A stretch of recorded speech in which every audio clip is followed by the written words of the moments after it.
Yeah, I still, stop myself and just think about where I am and who I'm playing with at times, but they're all so down to earth. They want to help me out as much as possible, and it's starting to become a bit normal now, and I think the more they help me out, the more suggestions they have in order to improve my game. It just makes it that much more easier. I mean, I left Man United Academy when I was 14, and I came out to a boarding school, the extra school out here.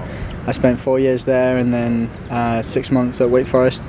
And then I was drafted in 2016.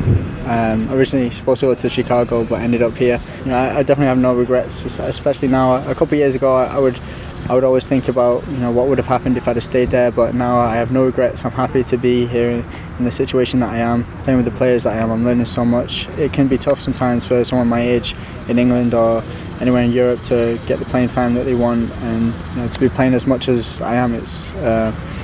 I'm just really grateful, really. So I play with Cameron Borthwick-Jackson, a bunch of the guys that have made their appearances recently, like Scott McTominay, Dimitri Mitchell, Joe Riley's been in another team, and then Marcus Rashford was a year below me, but he used to always play up with us as well.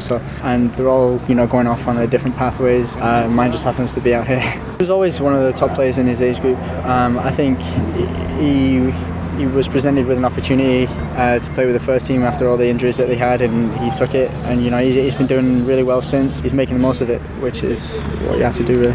Yeah, I haven't heard anything. I think right now I'm just trying to focus on being here at the club, and I think that's something for down the line. If I am to play for the US, then it'd be another 4 years before I can even apply for citizenship, so we'll have to wait and see what happens. Yeah, a little bit every now and then. I have Cameron on Snapchat and stuff like that. I see them all. So I was actually talking to a bunch of them when they were out in LA, and yeah, they were telling me how they loved it out there. So I always wondered what would have happened if I had stayed there, and what route would I have taken. But I think right now, playing where I am with the players, I have no regrets, really, and I think that's the best way to go about it. I'm always wondering what's going to happen, and I'm always going to be worried about that.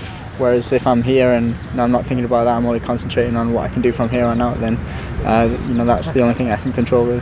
I think when I was 14, when I first came out, I was really shy, but I think having the boarding school experience and socialising with a bunch of my friends and teachers too, it really helped me to become who I am today, really. I think the way the game is changing now, just you get these clubs that are just buying the top players in Europe and paying so much money for them as well, and it makes it that much harder for the academy kids that have been there since 6 years old to try and make it to the first team. It's that much harder. So I think I wouldn't be surprised if more players were to venture out and try different options, really. Okay. Thank you. Thanks so much.